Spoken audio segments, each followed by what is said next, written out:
Hello বন্ধুরা, তোমরা সবাই কেমন আছো? আমি তো খুব ভালোই আছি। তোমরা সবাই কেমন আছো আমাকে একটু জানিও। সামনেই পুজো চলে আসছে, তো তোমরা কেমন কি কাটাচ্ছ বা কে কার কার কেনাকাটা কীরকম কী করলে জানিও অবশ্যই পারলে।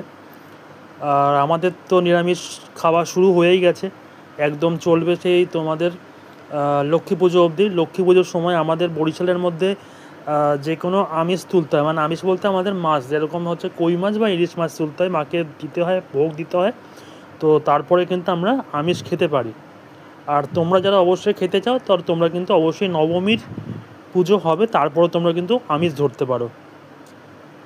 তো আজকে দেখো মা কী কী রান্না করেছে, যেহেতু আজকে মহা দ্বাদশী নিরামিষ রান্না হয়েছে। দেখ, ভাত আছে, স্যালাড আছে, উচ্ছে আলু ভাতে, পনিরের ডালনা, ঝিঙের রসা, পালং শাক ও নারকেল দিয়ে চালতার চাটনি।